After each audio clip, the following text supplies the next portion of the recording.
الصحف الخاصة اجتمعت وقلنا لكم قراراتها. كان من قراراتها منع أو الاجتماع ما بين كل الصحف الخاصة واتخاذ قرار بعدم ظهور حازم صلاح أبو إسماعيل المرشح المستبعد من انتخابات الرئاسة لا في هذه الصحف ولا على الفضائيات. واضح ان ده يعني أزعج حازم صلاح أبو إسماعيل بشكل شديد، فأصدر بيان طويل جدا مستغرب ده وبيقول انه لا يوجد إعلام جاد يمكن أن يتحول إلى إعلام منقوص أو إعلام مجزأ، وبينفي تماما جملة وتفصيلا أي حاجة لها علاقة أنه هو هاجم الإعلام أو هو سب الإعلام أو هو ضايق الإعلام أو قال أي حاجة وقال أنه ده ما حصلش يا جماعة، أنتوا بيتهيأ لكم هذا لم يحدث. وبيسأل ما سبب هذه الهجمة الشرسة ضد شخصي، وأسأل بكل وضوح أين هذه الكلمة أو الجملة أو اللفظ اللي فيها إهانة للإعلام والصحافة؟ امال حصار المدينه ده كان ايه؟ امال اليوفط اللي كان حازمون رافعينها ده كان ايه؟ ده كان حازمون ولا كان لميسون؟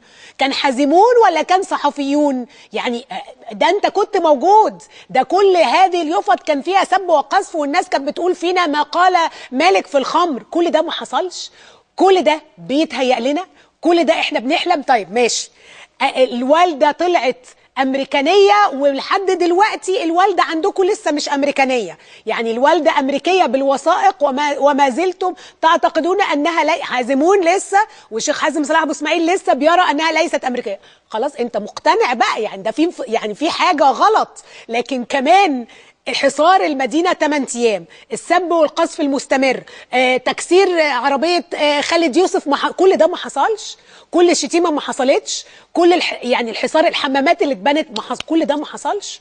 انتوا معتبرين ان كل ده ما حصلش، ولا الشتيمة ولا السب والقذف ولا اي حاجة. قال لك كل دي اخبار مكذوبة، كل ما ذكر على لسان البعض من اخبار مكذوبة صنعوها وروجوها بانفسهم ولم يحدث هذا على كل دول ما حصلوش، مش اي حاجة خالص. احنا اتهيأ لنا. ثم انا مش عارفه، طب هو متضايق ليه انه مش هيطلع على قنواتنا او على صحفنا؟ ايه اللي مضايقه؟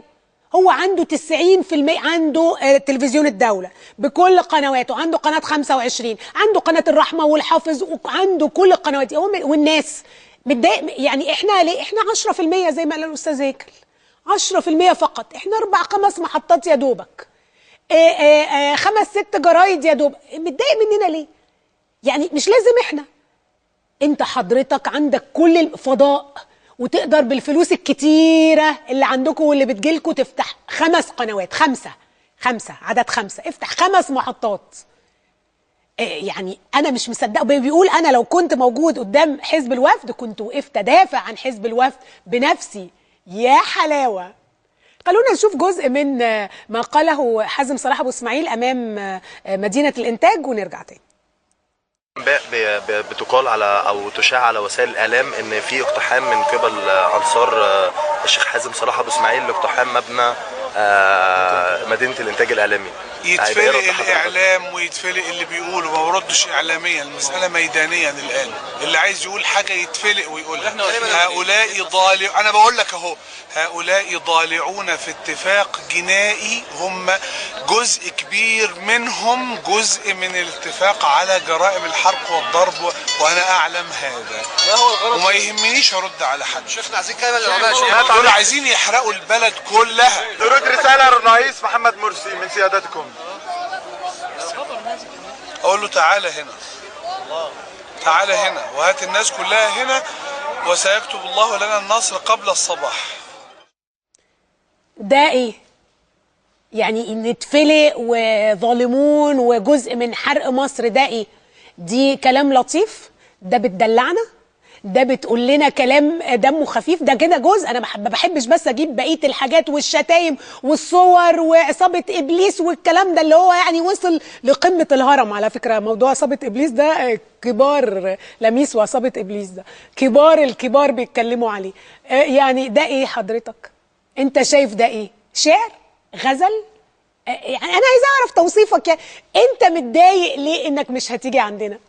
يا سيدي احنا مش عايزينك تيجي عندنا، انت متضايق ليه؟ وعموما ادينا زعنا جزء. المفروض ان انا كده خرقت الحظر بصراحه، وبعتذر لزملائي ان انا خرقت الحظر، بس انا كنت اريد ان اؤكد شيء بينفيه حازم صلاح ابو اسماعيل.